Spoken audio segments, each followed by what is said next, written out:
I would like to welcome everybody for this webinar. A lot to talk about. And as usual, we will start with a short alignment. So please everybody make yourself comfortable and release all the interfering thoughts or sounds.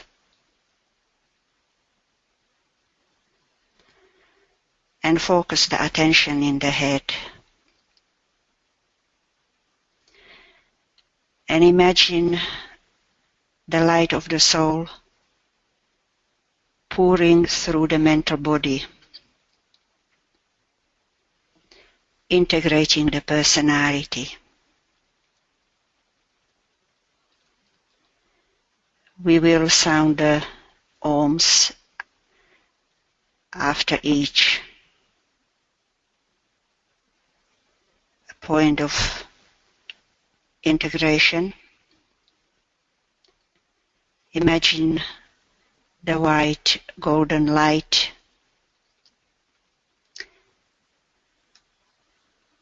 illuminating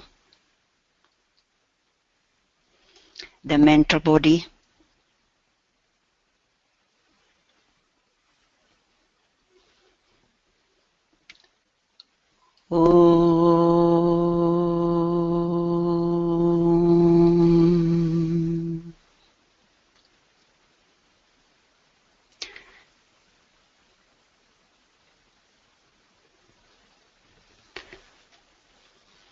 Strengthening, purifying the astral body.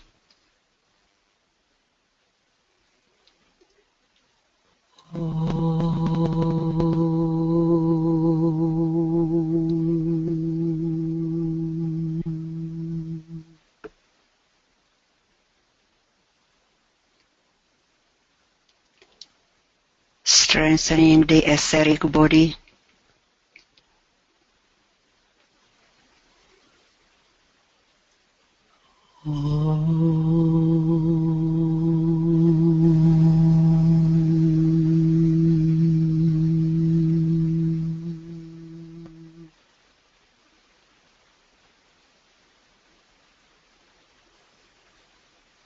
Visualize the threefold personality as being unified with the white golden light of the soul.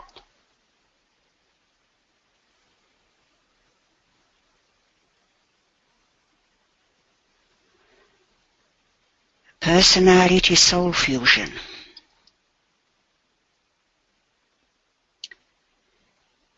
See the lower triangle representing the personality with the mental body at the apex of the triangle, and the physical and astral bodies at the base of the triangle. And see the apex of the triangle pointing upwards.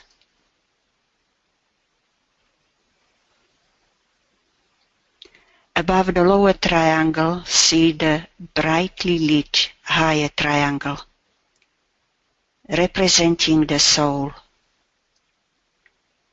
with its apex pointing downwards.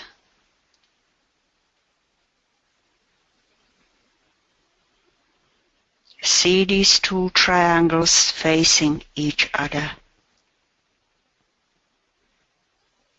And by an act of the will, see them merging together and forming a six-pointed star.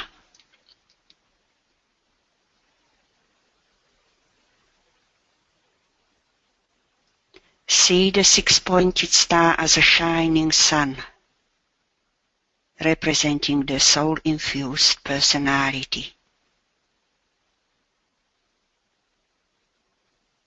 and sound the silent Om to confirm this fusion.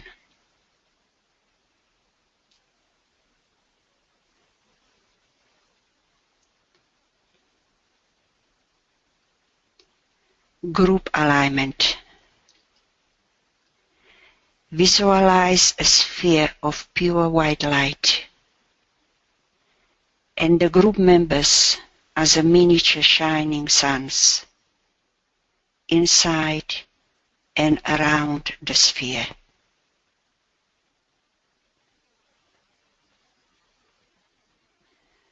See a sphere of light linking the heart centers of all the group members.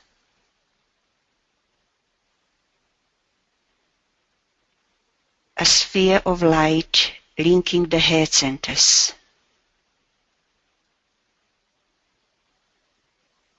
And a sphere of light linking the ajna centers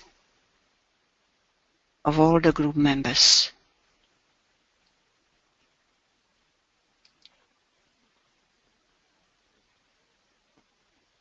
Imagine the light rapidly circulating through these three spheres and aligning the three group centers, ajna, heart, and head, into one mind, one soul, and one will.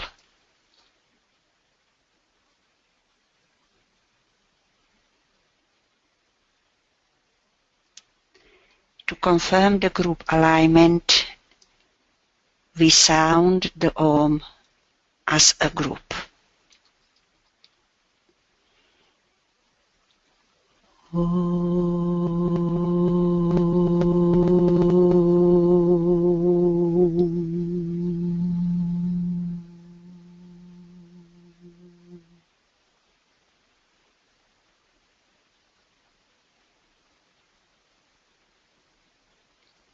Thank you.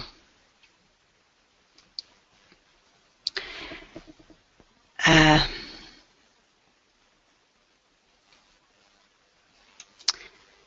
am putting on your screen the topic of today's webinar would be Polaris and the two pointers, Dubhe and Merak. So I will leave it on your screen during my talk, but I have one point to finish from the last webinar, which I would like to bring on the screen. For the sake of conclusion, I would like to share my understanding on one important point, which for a number of reasons I left out from discussion in the last webinar, about the entering of the stream at the second initiation. And this point is related to this sentence, which you see highlighted on your screen, the final entering of the stream. Now you see DK never uses any word for a particular purpose. And here the statement when he says the final entering of the stream means that there is a prior merging of the rivers prior to the second initiation. And with my understanding, this point of the first merging of the rivers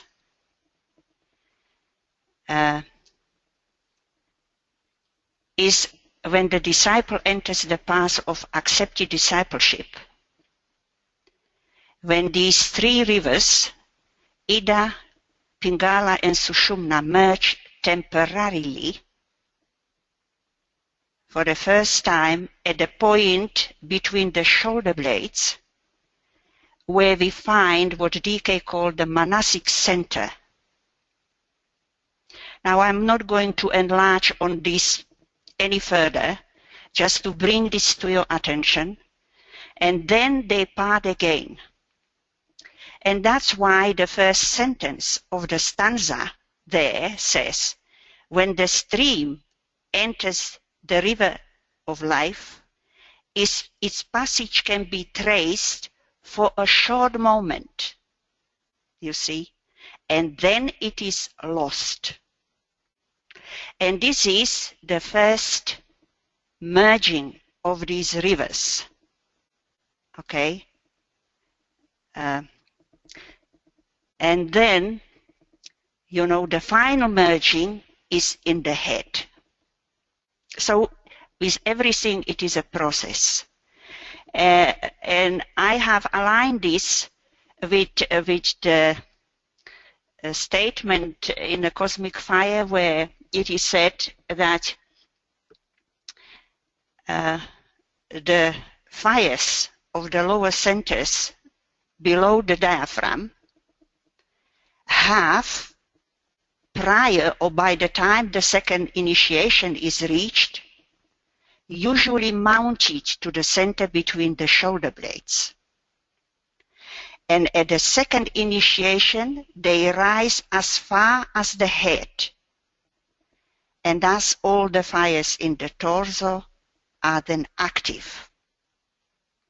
So we have a parallel process going on with the fires in the spine and the three rivers here.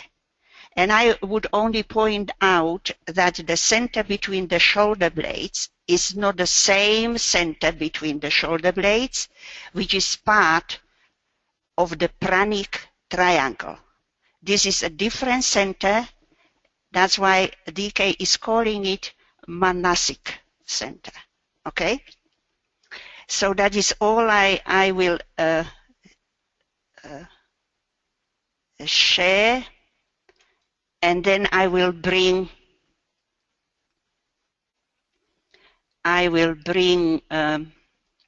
just a moment. I will bring this topic of today's webinar. Okay.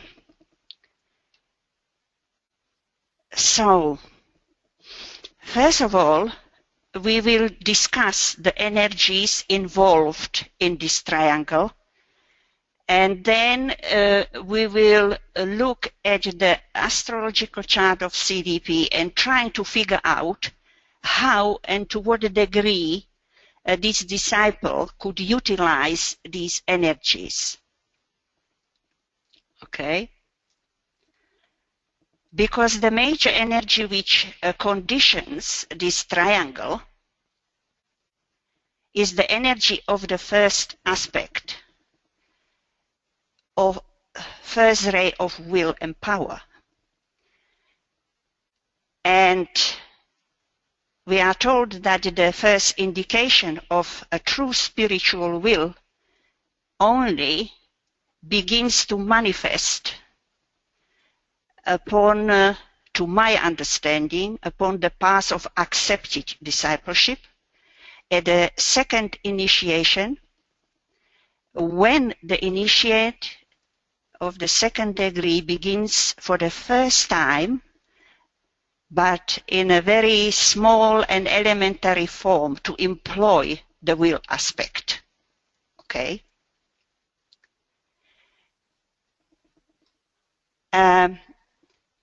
And at that time, he must also learn the divine nature of the destroying aspect of the will in relation to the law of sacrifice.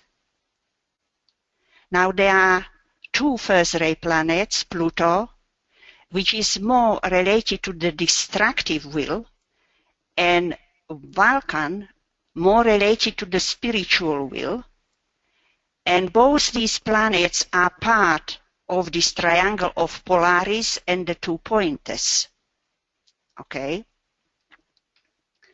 Now we are told that the law of sacrifice in its destroying aspect is dominant during the second, third, and fourth initiations, demonstrating the complete freedom from the phenomenal contact of the astral plane. Now here we see the connection or relation to the sacrifice mentioned in that symbolic stanza about the entering of the stream. Okay? And that sacrifice was in relation to the second initiation. This would automatically also bring the focus upon the ajna center, where the final entering of the stream occurs. And ajna and the first aspect of the first ray of will is involved as part of the conditioning energies of this triangle. Now, we are told that the zodiacal influences of the 12 constellations evoke the emergence of the will aspect in all monads, souls, and personalities who constitute the planetary body of expression. Thus, it is the initiate who has to be aware of these constellational zodiacal influences which emanate from outside of the solar system altogether. And these, in relation to this triangle of Polaris and the 2 pointers, are the Great Bear and Little Bear. That is why DK is emphasizing that it is primarily the initiates who will respond to the energies of this triangle. Okay? I have tried to adapt the level of these highest energies down through the levels to the lowest point where it is possible really to get some impression or sensitivity to the vibrational levels of these higher energies. Now, the will aspect can only be contacted from the mental plane.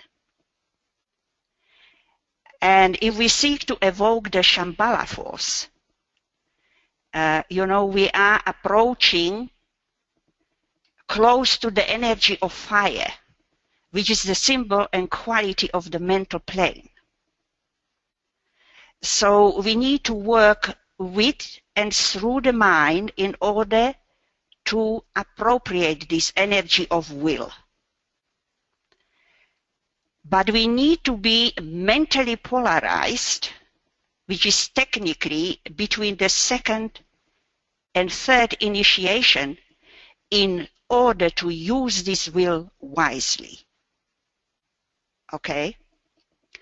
That's why, we have a number of initiations taken on the mental plane in the causal body, particularly the first 3.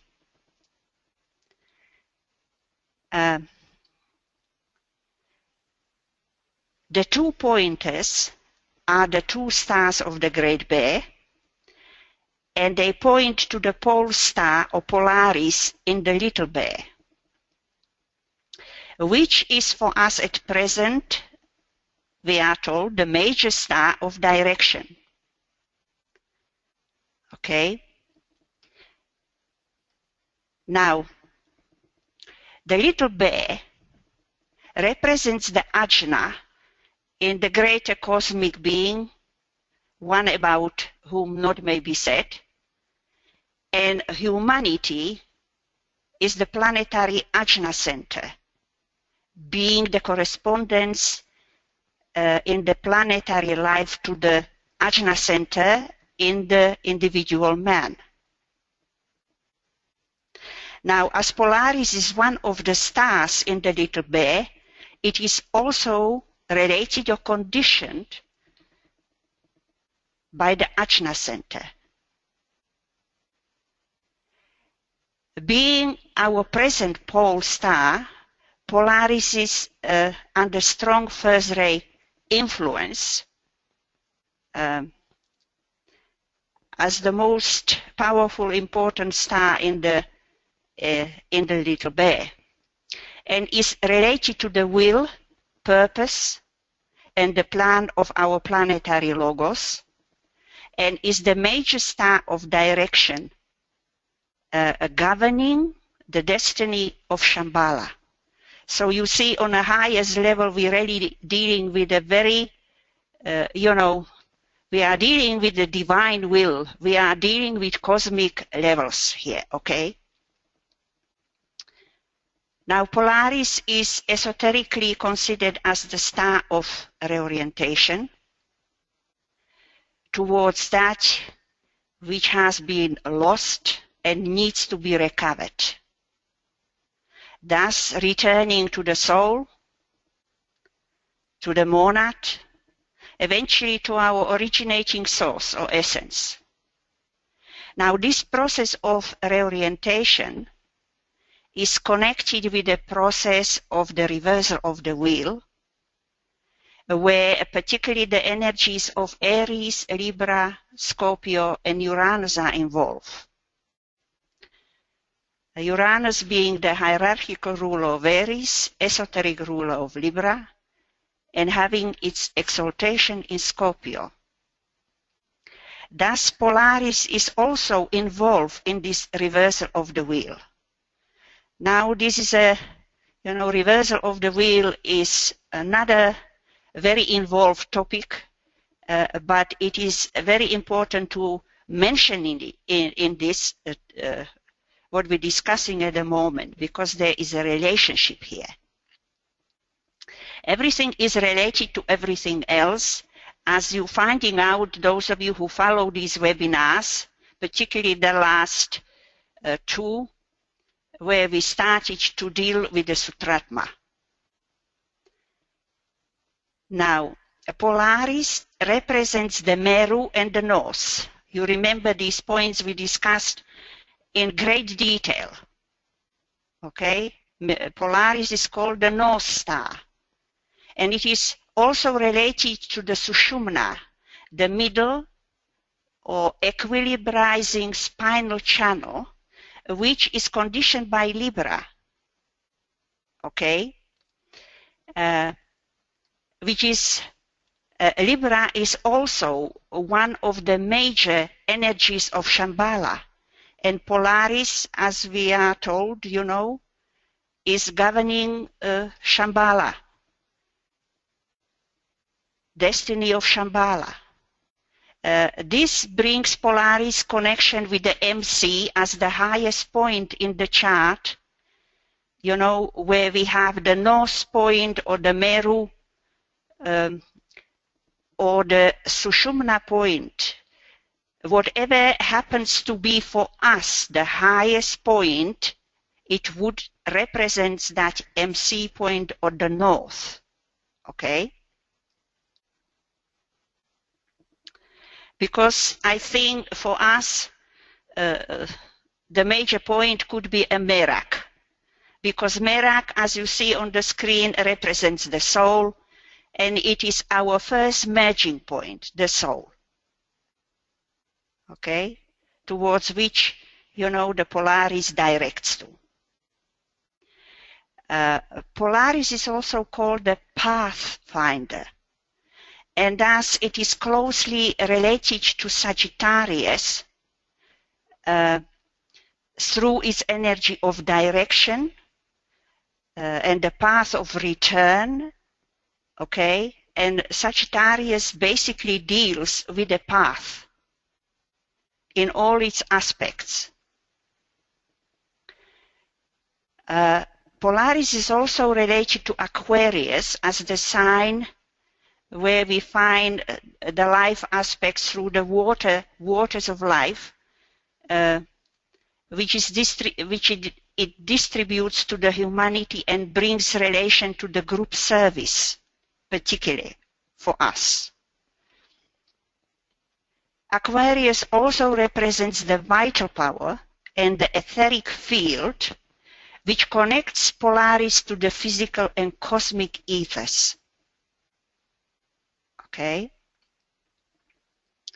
This brings the first ray in relation to the fifth ray, and thus both Polaris and Aquarius could be conditioned by these two-ray energies because they are working together from that relationship between Polaris and Aquarius. That is a thought to ponder upon, okay? If we try to bring first ray into Aquarius, you know, how and which planets would be involved there. The pointer furthest from Polaris is Merak, the sixth ray star of the Great Bear, related to Aries and to Vulcan, and thus bringing into focus a very powerful first ray energy, because we have first ray transmission through Aries, Great Bear, powerful first ray, Merak, together with the sixth ray, and Vulcan. Okay, these are powerful first ray energies aligned together. This also brings the emphasis on the centers in the head, and obviously the crown center, which is ruled by Vulcan for the disciples and initiates. And now, the triangle of Polaris, Aries, and Leo, which is doubly connected through the pointers, brings also strong first ray focus. And it is indicative of the initiating Aries, directing Leo process first towards the reunion with the soul, and later identification with the monad, monadic awareness, and finally a realization of divine purpose.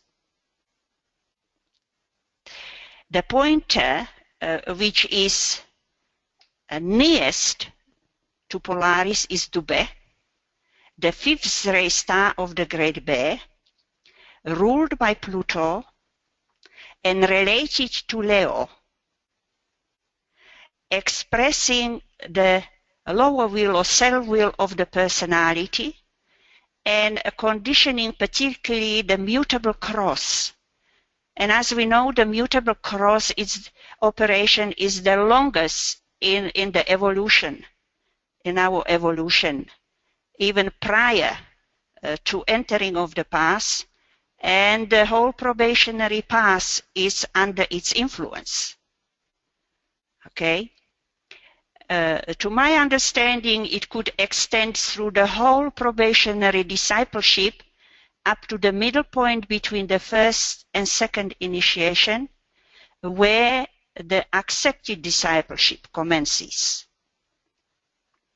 And from that point, I think that the energy of Merak, the soul, representation by the Merak, begins to make its presence felt, and there, you know, the sense of right direction or guidance of the soul, represented by Merak, is registered by the accepted disciple upon the path of accepted discipleship. And if he follows this guidance, he will, you know, it will lead him also closer to the hierarchy. And upon the path of initiation, at the third initiation, to the monad and Shambhala.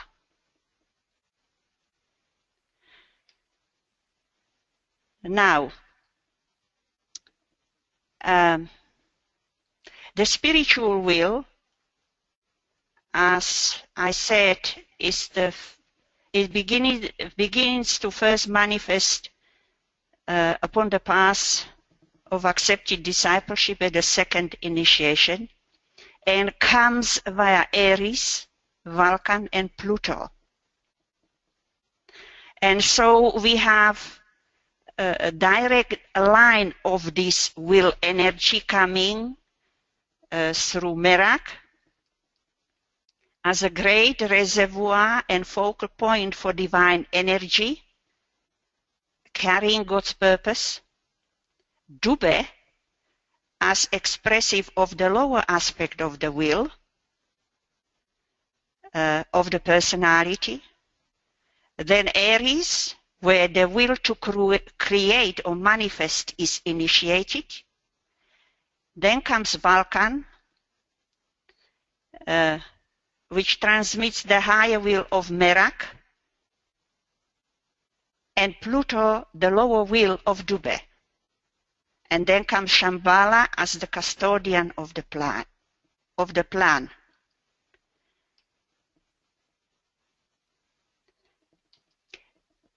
Now, Aries, Merak, and Vulcan represents the focal point for this initiating process of expression of the spiritual will.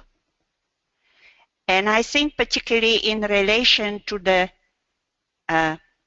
ascendant, and maybe even involving the midheaven, the MC, the soul purpose, and the soul ray, and the directing a higher point of the MC representing that north. These energies have to be, connect together. Individually, because we all are somewhere else, we all have a different soul and ascendant soul ray, so these are just the key points here. Leo, Dubhe, Pluto, and Polaris are more related to consciousness, also to the identity of the individual, particularly through that Leo. And then also as a personality with its self-will. So in comparison with the Aries, Merak, and Vulcan, these Leo, Dubhe, Pluto, Polaris are on a slightly different level of operation.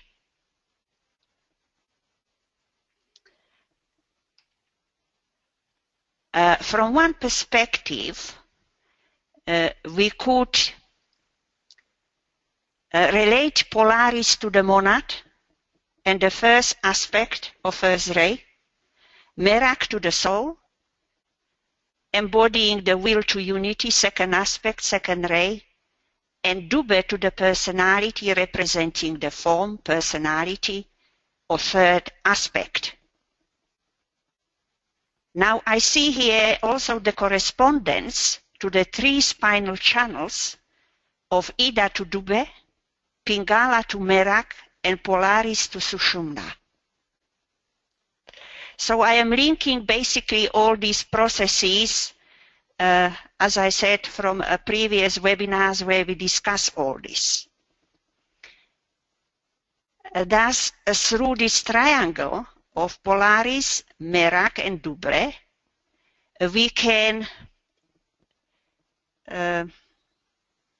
we are able to determine or examine the stage where we are in the process, like from the highest monadic awareness or function, soul consciousness or soul contact, and expression of the soul will, and personality expression, and the lowest will. Okay? As you see, basically, through all these alignments of energies, we are dealing with the will aspect through different levels of its expression. Okay? from other perspective, we have to consider the powerful first ray conditioning this triangle in relation to the fifth ray star Dubhe and sixth ray Merak. Okay? Because we have then two ray energies working together. Again, from different level. Merak and Dubhe are operating on two different levels. Now we are told that the seven stars of the Great Bear are the originating sources of the seven rays of our solar system. Each of these seven rays coming from the Great Bear are transmitted to our solar system through the medium of three constellations and their ruling planets. I think those of you who work with the rays and study them know that there are, the three signs or constellation through which each ray is transmitted through. Okay? We must remember that, we are considering the expression of the Shambhala force in terms of the will and divine purpose. In relation now to the seven rays, because, we're considering them from the will aspect. Okay? And thus embodiment of the three aspects of the divine will by these three stars, Polaris, Merak, and Dubhe. Now, as you know, we have different aspects of the will from different perspectives, different levels. But I think in relation to this highest level of the divine will and its aspects, three aspects, we are dealing first with the will which conditions the life aspect, which synthesizes the spirit, Polaris, soul, Merak, and body, Dubhe. The second aspect is the will which brings fulfillment of right human relations. The theme of right human relations is a major theme of Shambhala. And it is also the basis of all relationships and the cause of divine intention. It is persistent endeavor and complete sacrifice and perfect fruition of the divine will. And the third aspect of this divine will is the will which finally conquers death, which is the ultimate goal of life.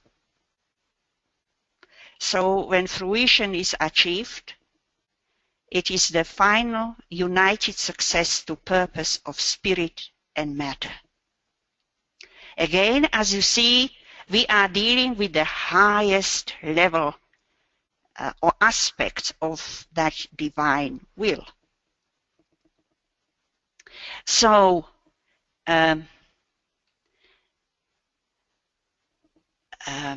we know that the seven rays could be studied from the angle of consciousness, as we normally do consider them. But as I said, we are considering them now as the expression of this threefold divine will of the cosmic synthetic life. Okay, so we're dealing really with the cosmic levels here. And just to mention as an example that the first ray of Polaris is transmitted through the three constellations of Aries, Leo, and Capricorn, and their ruling planets. And the fifth ray of Dubhe, I'm just extracting these three rays from the seven rays because we are focusing on them. Fifth ray of Dubhe is transmitted through Leo, Sagittarius, Aquarius, but we are dealing with constellational energies here, not the signs. So we need to understand the differences here, that the signs are lower energies from the constellations. Okay? And the sixth ray Merak is transmitted through Virgo, Sagittarius, and Pisces. So we are told that these triplicities of constellations are to the lives of the first, fifth, and sixth ray beings, what the three aspects of monad, soul, and personality are to the man. Now that is a sentence full of information, and one of them is that these three constellations through which these rays manifest, we need to define now which one of them represents the monad, which one the soul, and which one the personality, because they are not listed always in the order they are listed here. Okay?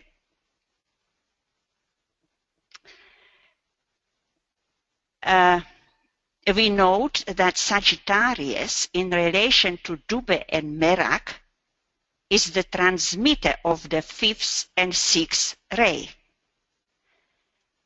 and is also the constellation which evolved in the way of the higher evolution. You know, we have the 7 paths there.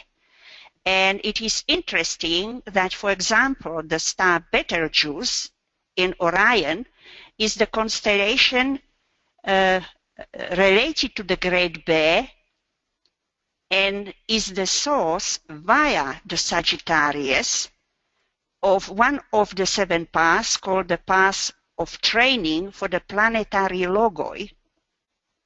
And the pole star via Aquarius is the source of the 5th path, which is called the ray path.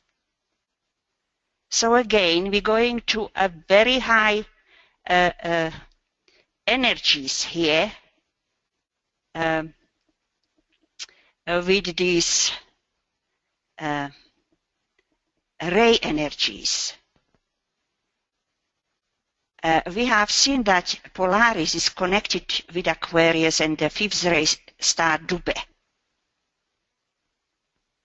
And so, as a pathfinder, it is also related to Sagittarius. Okay?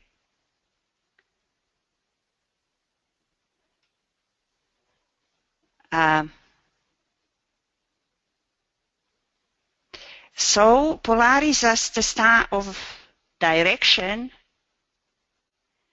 is governing Shambhala, and the 2 pointers Merak and Dubhe point to Polaris, thus indicating the way or the path. Okay, we start with the Dubhe Merak and go to Polaris as the highest star of direction. Okay?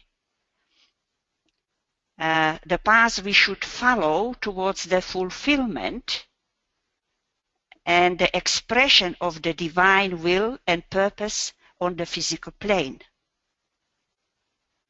And depending, you know, where we are, we need to now adapt these energies to that level.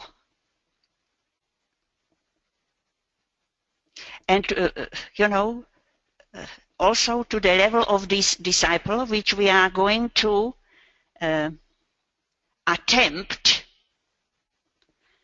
to do. So at this point, I will bring her chart, which I have included these 3 points here, Merak, Dubhe in Leo, and Polaris, which is in Gemini. Okay? And this is her chart. For those of you who are the first or on this webinar, you see here is a disciple C.D.P. where she has a second-ray soul, sixth-ray personality, fifth-ray mental body, sixth-ray astral body, and sixth-ray physical body or brain. Okay? So, what we can do here? This is really a challenging process, you know, to align these energies of the first aspect, you know, and realizing how very important is the utilization of the will in order for us to move forward, okay, in a directed, you know, steady, persistent way, standing upon the path. Now, as you see, she has been under strong influence of the sixth ray of devotion and idealism, which immediately brings in the strong influence of the sixth ray star Merak. As a major star of direction through which flows the will to unity, bringing the fusion or integration of the personality and the advancement of fusion of personality and the soul, which was also important part of the sole purpose of this disciple. Now you see, Merak is for her the highest star, which is also would be on the MC, representing the north as a directing soul influence. And we see the Merak at 17 degree 41 Leo, it's semi-square her ascendant also. That's why the sole purpose, as I said, for her, as a one part, major part of it, was the fusion of the personality with the soul. Okay? Now,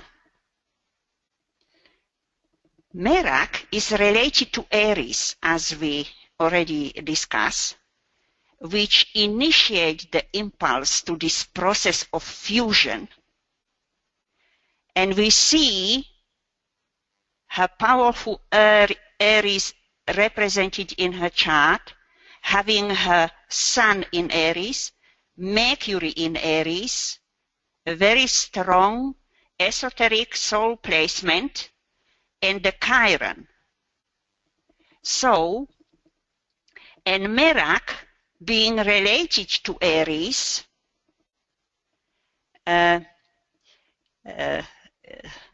which gives the impulse as an Aryan energy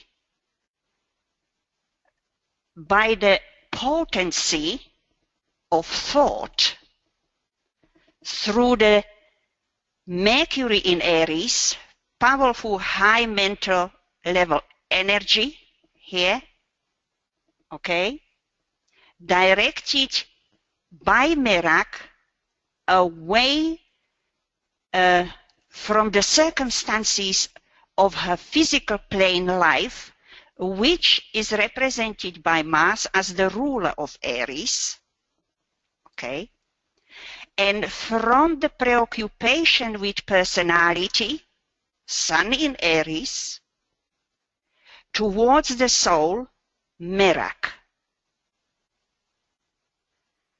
as the directing influence of the soul for her, which can dominate dynamically her environment.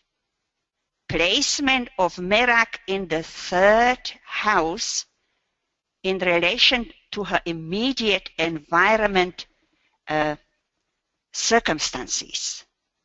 Because we must remember that C.D.P was under very strong influence of the personality. Okay?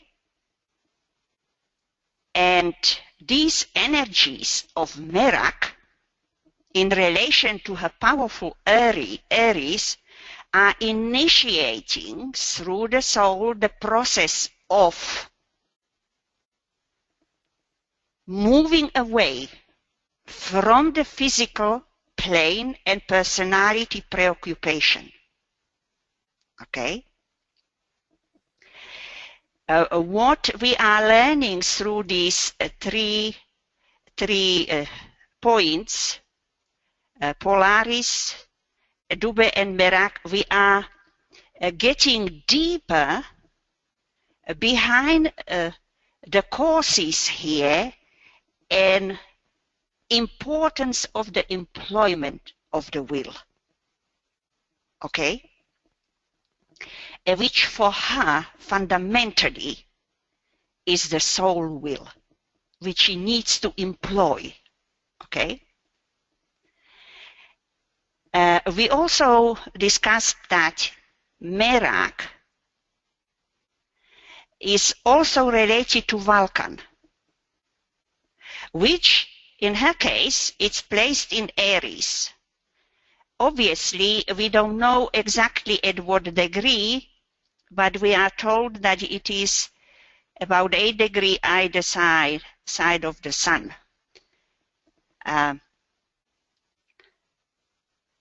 Which is providing a powerful triangle of first ray energy of the will, which is also the focal point for the initiating process for the expression of the spiritual will, particularly in relation to that ascendant, which is under the semi-square of that Merak. Okay?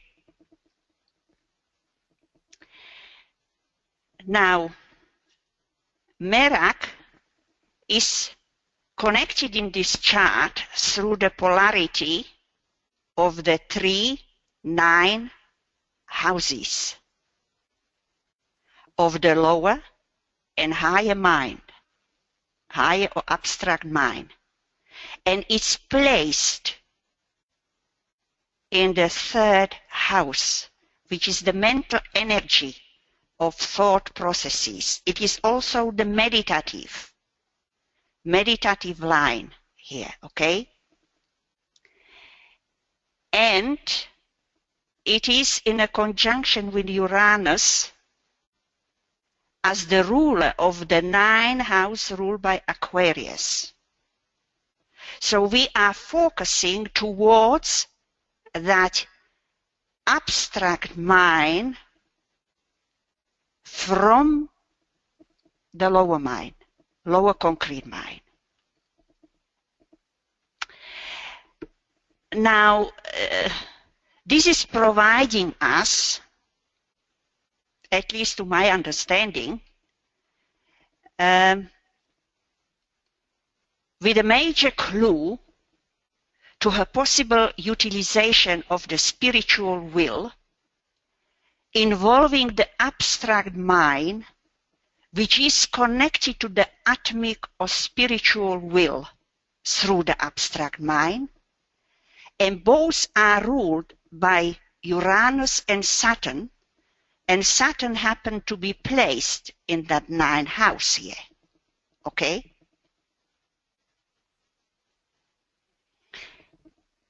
So, the energy of Merak begins to take its presence felt,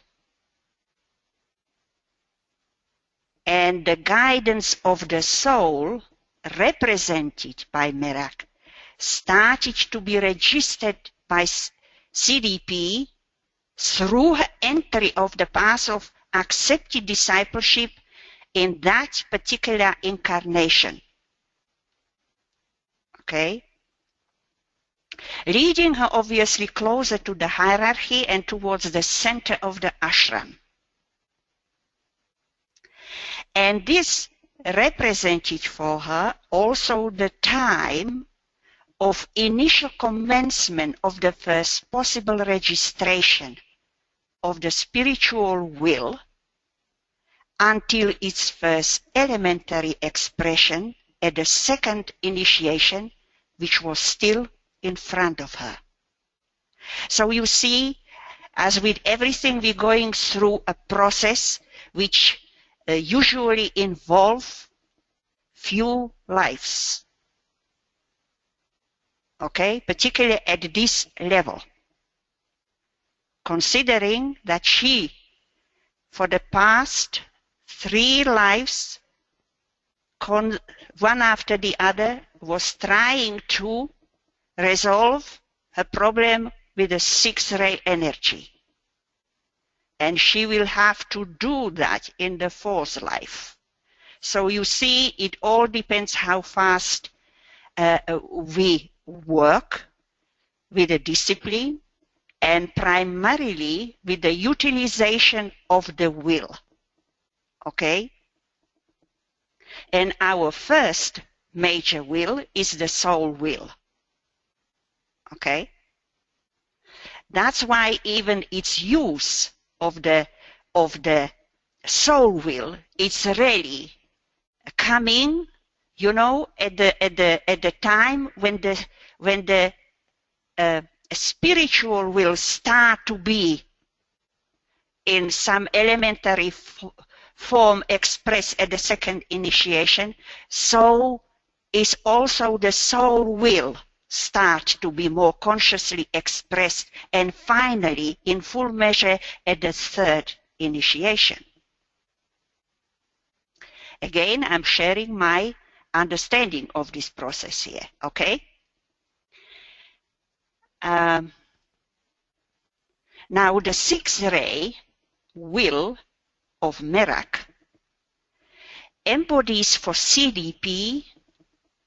the idea, which I see as Buddhic or pure reason, coming from the Buddhic plane, where the 6th ray of will to cause operates, where the idea is coming from, utilizing the 6th ray will of Merak here, and providing the purpose and directed energy for her life.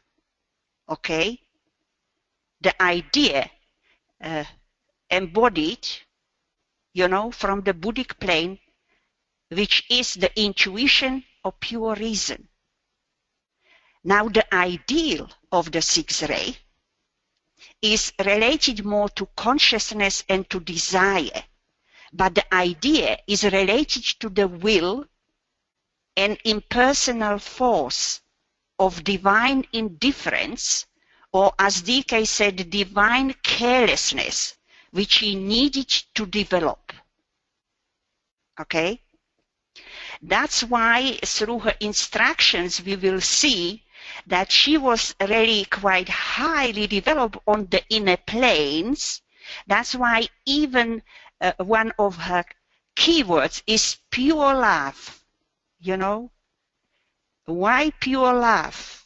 Because the purity has to be free from, the reason has to be pure from the interference of the emotional desire nature, which is so powerful in her.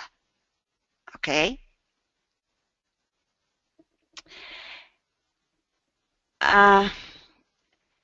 Now, the contributory factor towards this process come also from Polaris in relation to Aquarius, which together with Uranus represents the vital power, as I said before, and the etheric field which connects Polaris to the cosmic ethers here, you know, in relation to the, you see, everything is related to each other, you know, to the Aquarian energy of the abstract mind in relation even to the Atma there, Atmic will, spiritual will. And so the first ether is the Buddhic plane for this disciple, which, you know, is ruled by Cancer and Scorpio energies, which she has very powerfully presented in her chart. Cancer rising and Moon, ruler of her ascendant, in Scorpio. Okay, she was you know, taking the final test of fitness for the path of accepted discipleship. A very important life for her. You know, DK was telling her that her life purpose was undeflectable and her life tendency firmly and unchangeably oriented. Now this is supported by that Vulcan in Aries, which in my understanding with this is closer to that Mercury, and it would fall in that 10th house. Very important place in this connection in relation, you know, to the MC point as the highest directing energy. Okay?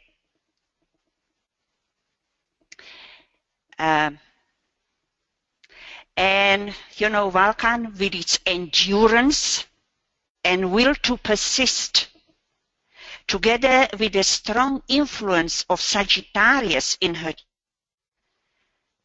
giving her undaunted persistence of the pledged disciple. So when we put all these powerful, you know, energies together, we need to, this is giving us also a clue, really, as I mentioned, that, you know, her inner development was quite high. She slowed down her process through the 3 lives, working on a particular processes of the detachment, dispassion issue, which slowed her down, I think, quite a bit. That's why on the inner levels she was really quite highly advanced, but she found very difficult to express who she was upon the physical plane. That's why I have emphasized, you know, the importance for her to develop particularly the soul-brain alignment here. Okay? We have discussed that already in some other webinar in great details. Now, we see this combination here of the 2 stars involving the triangle with the Uranus energy here. Because the midpoint between the Dubhe and Merak is 15 degree 34 and Uranus at 1554 lies within 20 minutes of arc at this midpoint. Thus, this triangle is very important focal point for this disciple in this chart. Okay? And this triangle is operating from both houses. Okay? because it's very, very close to the angle here, to the division of the houses. And even Uranus, itself, it's operating from both ways, and both of these houses, what they represent, were fundamentally important for this disciple because they represent the important energies in her life. Okay? So, what we can do with this? How can we understand this?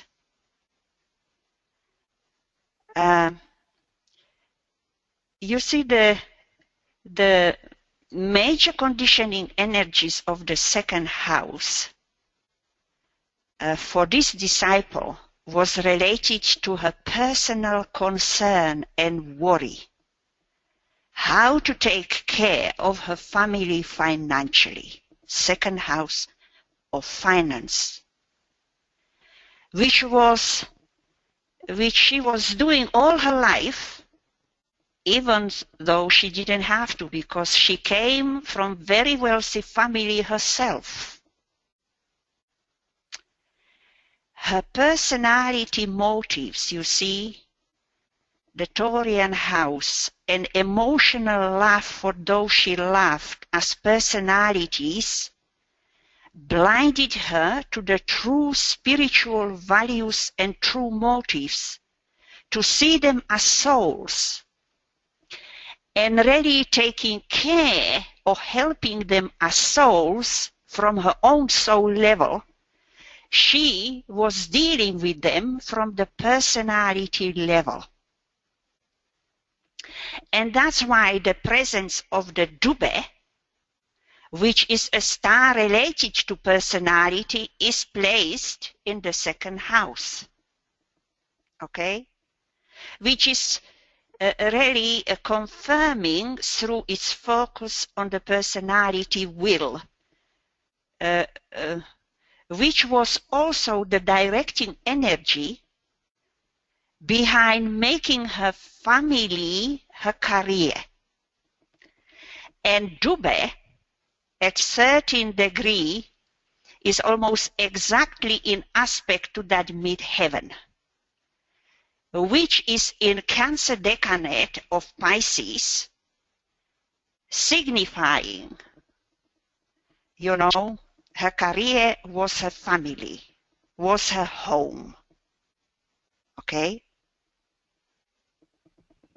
It is interesting that even this star is confirming this point, you see, for us. And what kind of will was involved was the lower will, okay, of the Pluto, which is related to that Pisces. But she was not able to transmit the soul will through it, particularly in its destructive form, to cut the emotional ties.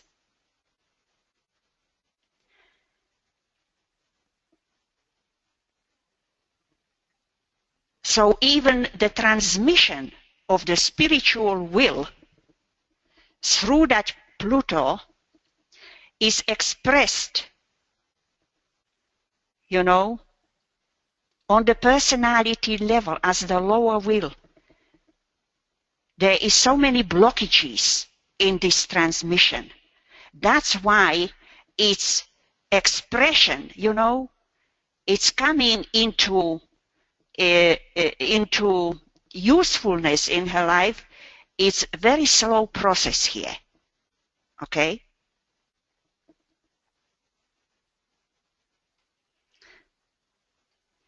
This is also, I think, one of the reasons why she was not able to utilize the destructive will of that Pluto, because she was not using the power of her soul. The soul which could love subjectively and use it to work through Pluto and cut the emotional lives ties on the outer plane and set people free. You see?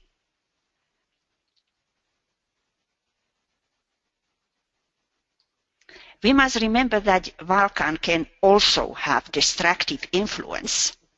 Okay? Not only Pluto, but in a different manner of destruction, I would say. Because the Vulcan have the destructive influence as a hammer blow, which can shatter, especially at the fourth initiation with the shattering of the causal body. Okay? But the importance of Vulcan is also, to grip the personality so it has no option to move until it is shaped up to its useful, beautiful form. Vulcan was a craftsman, shaping the matter, you see. So from that perspective, you see, we see the Vulcan energy operating.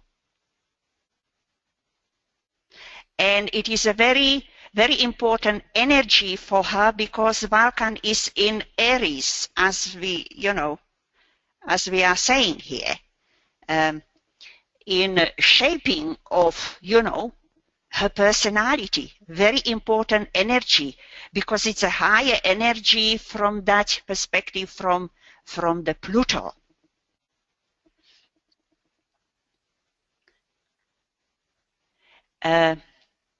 You see, we could go and discuss everything in greater details, but my purpose for this webinar is to give you some idea how these energies can be utilized and, to give us some kind of clue how to work out and integrate them with the other points in the chart.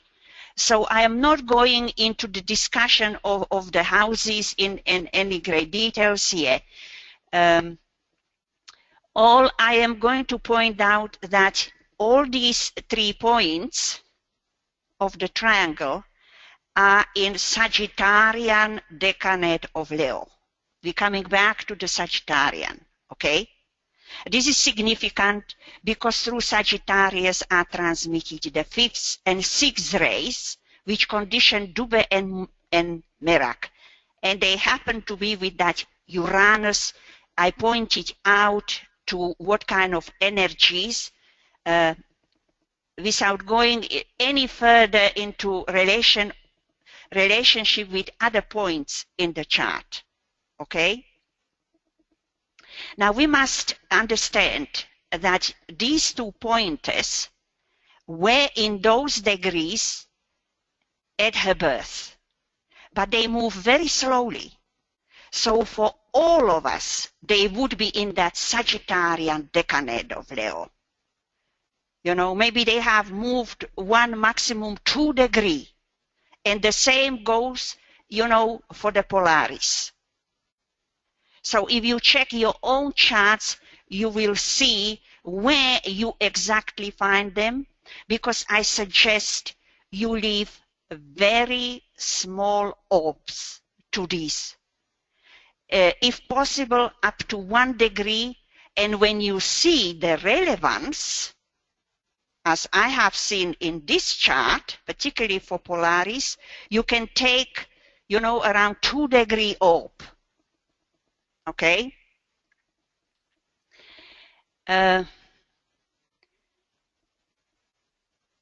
Obviously, we all have, different houses, planets, aspects, angles, different soul, personality, race, and we are all somewhere else upon the path. So we need to align these energies to our own level of consciousness and where we are, and to what extent do we think we can utilize these energies, and on which stage or level of this process of utilization of the will for us particularly the soul will. Okay? Now, there is one important point in this chart which I found very interesting in relation to this disciple, and that is the involvement of Polaris with her nodal axis from Pisces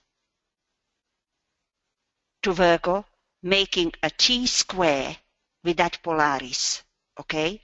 A little bit wider up, but when I checked it, because it's, I think, going a little bit over 2 degrees, I said to myself, I have learned something because it works for this disciple.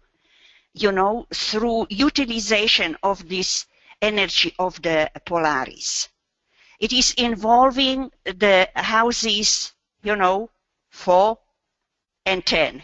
Very important houses for this disciple, okay? Because for her, they represent her home, 4th house, and her profession, okay? Which was a major issue for C.D.P. because she had no profession. Her profession was her home, south node. She was not moving towards her north node in that 10th house. She was not utilizing the potential of it. Now, Polaris, as we see, is placed in the 12th house, which is also the Piscean house, which is on her highest point in the chart, the midheaven there. Okay? Now, the 12th house energies, particularly in relation to this disciple, is fear. Fear, attachment to the past through unredeemed karma, sacrifice, destructive will. She had a very poor self-esteem, you know, inferiority complex, subjectivity, and psychism. You know, she was very psychic. I have selected these energies for this house, particularly for the reason that they are the major energies affecting her. Now, Polaris, you know, with the relation to the north point of the chart, MC, is directly related to the 10th house, obviously, and particularly to the north node, which represents a progress towards the application of the soul will in the case of this disciple. From the perspective of the will aspect and the south node in Virgo, here, and the personality will, okay, and the habit of the past experiences and achievements is the line of least resistance here for this disciple. And the Pisces North Node represents the soul's destructive will going through Pluto as the esoteric ruler of Pisces, and through its application progress towards the future of deeper spiritual integration and fusion. Now the nodal axis, you know, shows us the forces which also direct our destiny. And deal, you know, destiny also involves decisions and other things, but, you know, I am looking at it from this particular perspective here. They also deal with the fusion of personality and soul, and with the fusion of the soul-infused personality with the monad. Obviously, for this disciple, they represent the personality-soul fusion as her next step ahead. So you see, From one point we see the line of least resistance, the 4th house, home, south node, and the next step ahead with the north node and the 10th house in relation to the Polaris and Merak energies as a directing energies for her. Okay?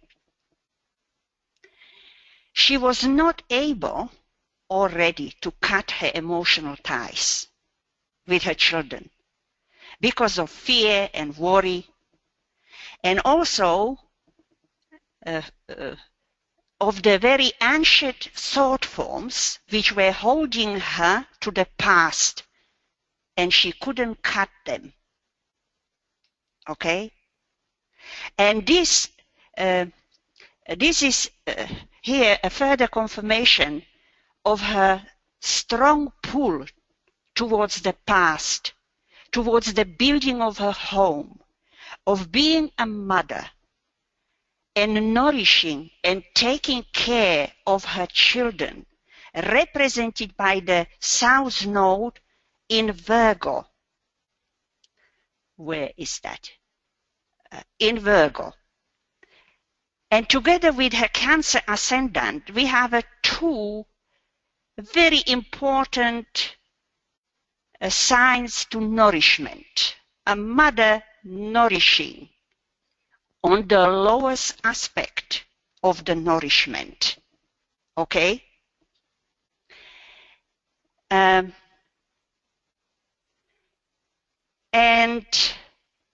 avoiding the professional life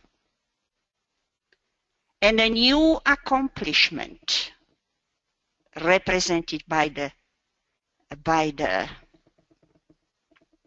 North Node and the 10th house.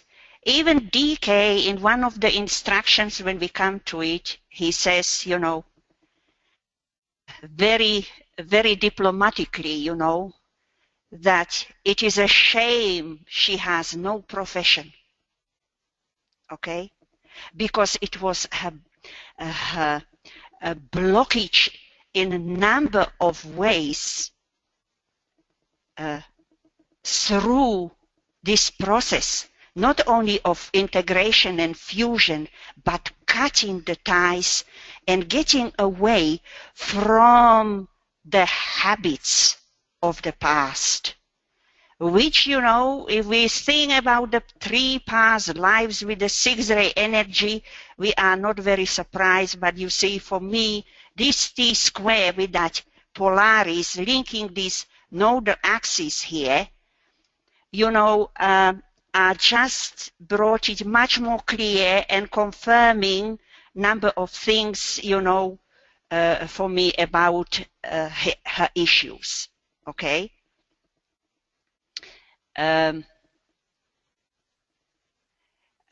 You see, the utilization of the North Node would also involve the utilization of the divine nature of the destroying aspect of the will in relation to the law of sacrifice, which is the first time the 2nd degree initiate has to learn. And as we have a further clue here also, that the 2nd initiation was still in front of her. Okay? Now, how are we doing for time, BL? You're at 5:25. Well, 25 after. You've got 5 more minutes. You see, I have much more material here in relation to other points, but I am sure, or I would welcome some comments or questions in relation to what has been discussed so far, and particularly in relation to her chart. So I will open the floor for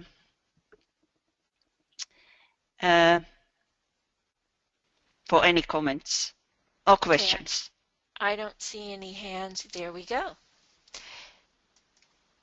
Please go ahead, Priya. Oh, thank you. Hi, Elena. Thank you.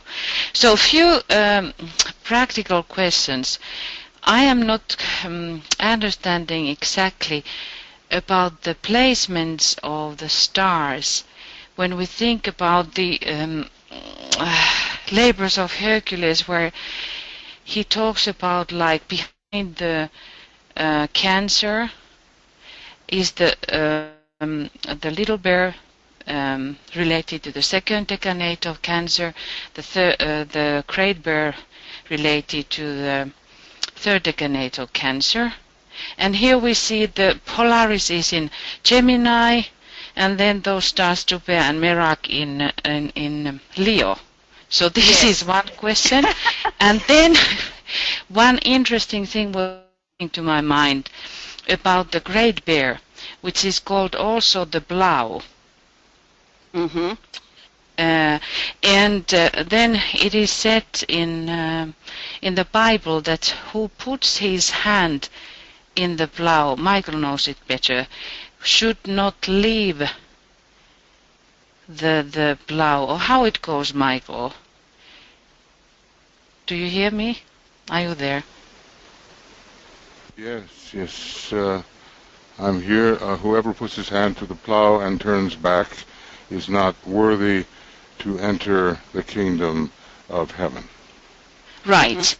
So, and when you were talking about her difficulties of between the home and career, and related to the second initiation, which has the crisis of expression. And I was just thinking, would there be then in the energies of a great bear something that we respond to these energies unconsciously, that we might be confused, or we might be somehow not exactly knowing where we should be because of this powerful relationship to which is somehow bowing us into that whatever we are then doing. And then thinking about Polaris, which is the directive force. Mm-hmm. So they were just this kind of ideas which were coming when you were talking, so I should ponder on more about these relationships and what do they mean. But anyway, this kind of thoughts came to my mind. Thank you, Tuija. These are all good points, you know, what you are bringing up. You see, everything can be interpreted from a different angle. Like you mentioned the great bear in relation to the decanates. That is another way to look at it, you see. But you see, we were looking at the 3 stars in the great bear, which are placed, you know, exactly in these signs. Right. Okay. And for all of us, they fall somewhere else. And the point here is, as you say, you know, we're dealing with the very high energies from the highest levels of expression, and we need to adapt them to our own level, you see, which is not an easy task, you know. Even when as astrologers we have somebody in front of us, we need to first establish who we're dealing with. We need to know the person. Okay, so this is for us a perfect, you know, example or exercise, knowing more or less where this disciple was and trying to check the level of these energies, you know, her level of consciousness, you know, to align with this level of these energies. And you see, everything is related to everything else, you know. When one wants to look at the whole chart, okay, and in detail, you know, go even through the decanates as you brought up, which would be the next step, you know, to see what is the Great Bear doing in the decanate system, because as you see, the Polaris is in Aquarius decanate of Gemini, and it has a powerful relation to Aquarius, and it happens to be there. It is opening the Aquarian age from a different perspective for us, you see? And the other two stars are also in Sagittarian decanate of Leo. Why Sagittarius? Because the direction upon the path for us is very important, you see? And both of these stars are the first to direct us, because they are pointing to Polaris as the major directing energy. Okay? Right, right. So, you know, this is the process, you know, to what degree we can utilize in relation to our own level these energies, from what level, you see. But the important point for me, at least, is that is the realization and the confirmation of the importance of utilization of the will, you see. Right. Because that is a major conditioning energy, you know, of these three stars. Okay? So, you know, it requires, I am dealing with it first time myself, okay, looking at it for this disciple. So, you know, it is very revealing. It is very revealing. It's just one more tool towards the other point, or tools of interpretation, you see, which have to now be combined with the other, you know, together. So I was just thinking about this relationship to Sagittarius and the myth of Great Bear, how Zeus is, because Zeus has the relationship with the wooden nymph, and she was one of the favorite nymphs of Diana, and because then Hera wanted to kill that nymph because she had the relationship with her husband. So that's why Zeus, as a favor, changed this nymph into the heaven as a great bear, the mother bear. So, and I'm looking, there is Jupiter in Sagittarius. They call it the she-bear, right? Right. Okay. So and Zeus, the Jupiter, is in Sagittarius. So these powerful energies is coming also via the Jupiter in this kind of the whole concept of the bear, bear myth. Anyway, thank you. There are many thoughts. Yes, you know, it opens up, you know, so many points of investigation, you know, to take this further. Right. But thank you for sharing your ideas. Very useful. Thank you. Okay, and then we have another question from Suzanne. Are you there, Elena? Yes. Oh, okay. She says, would an opposition of Vulcan-Pluto in a disciple's chart mean a conflict between higher and lower will direction?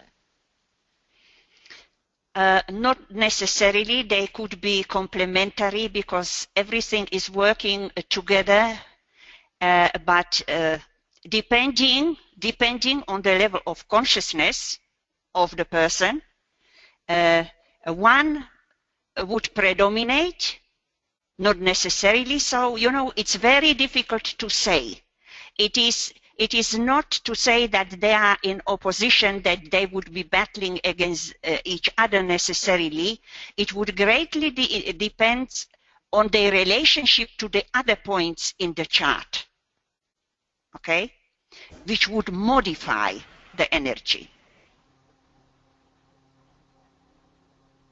I don't know if I have answered what was asked, but very briefly. Does that help you, Suzanne?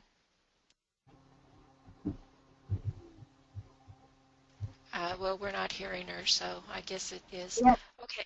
Oh, there we go. I'm sorry. Yes, thank you. Unity is also an aspect of the opposition at some point. I do realize that. Thank you. Thank you. Thank you for your question. Okay, I don't see any other questions here, so.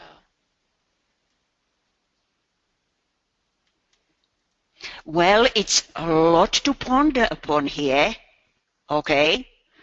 That I can understand, you know, that one has to digest this and come to, you know,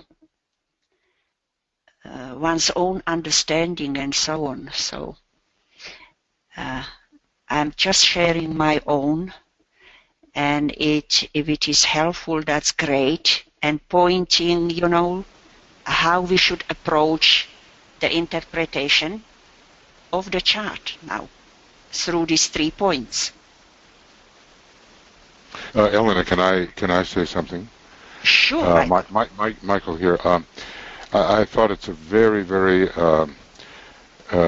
rich offering you've given us, opening up something that DK basically suggested, didn't he? He said, if you will Yes.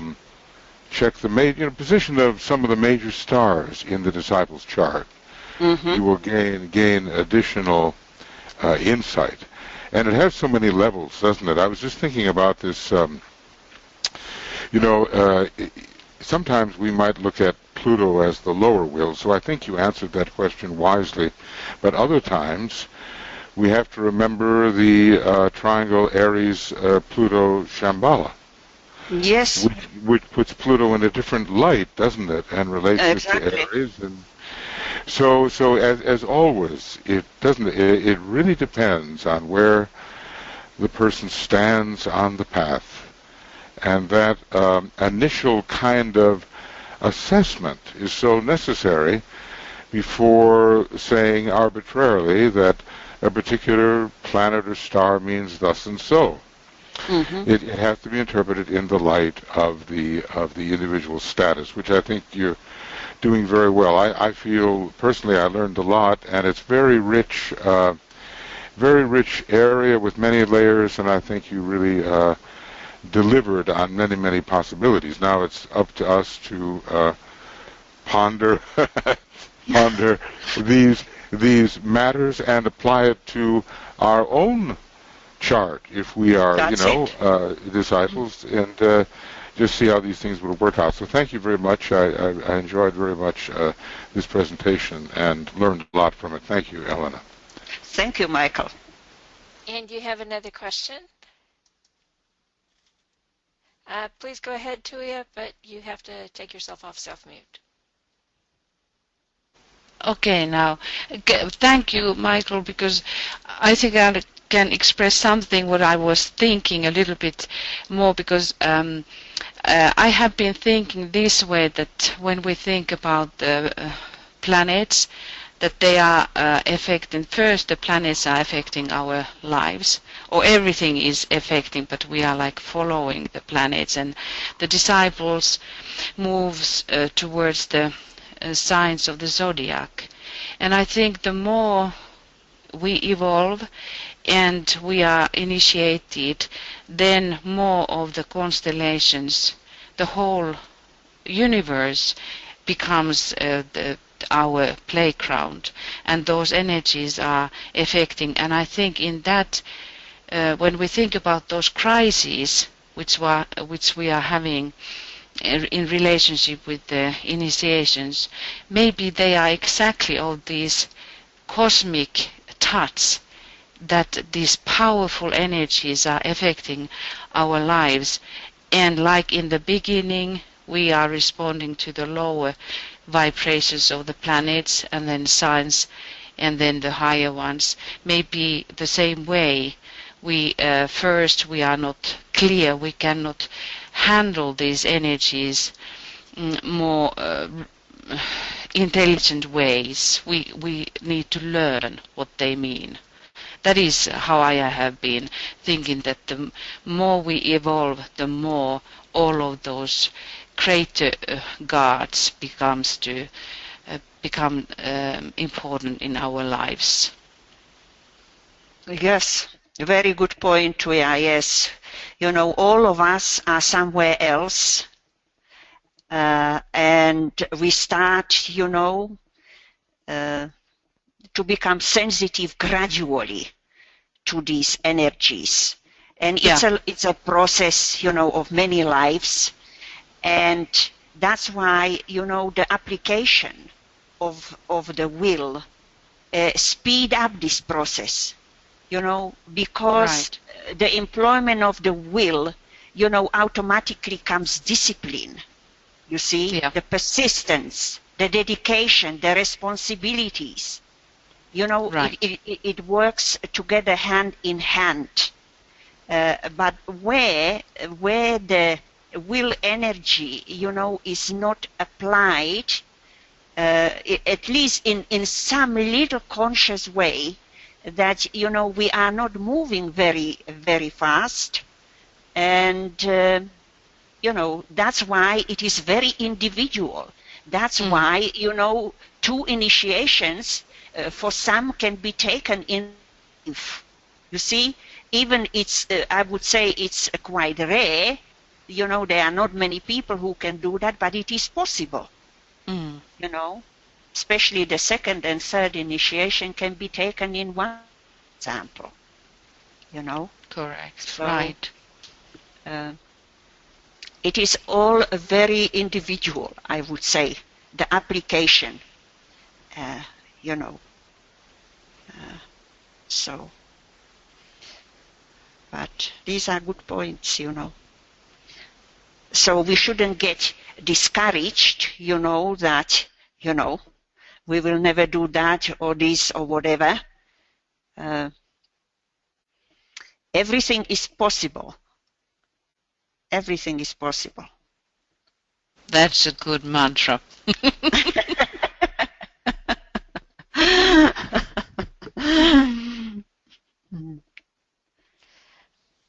Okay, I don't see any more questions, but I do have one more comment from Suzanne. She says, thank you for the inspiring ideas that help us to reach to more synthesis and ever higher spirals of identity. That's beautiful. That's the process, the synthesis, you know, the wholeness towards which we all, you know, aspiring to or moving towards, you know, that is, for us, I suppose, the highest, you know, the synthetic wholeness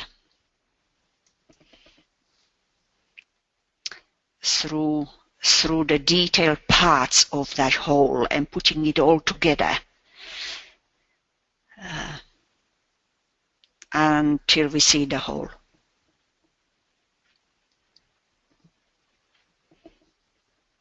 Okay. Okay. Well, thank you very much for everybody's attention, patience, persistence, and let's ponder on this very important topic. And those of you who can utilize this information even astrologically, you know, you might come to some new look, new understanding about yourselves. So thank you again. Hope to see you next time. Goodbye, everyone.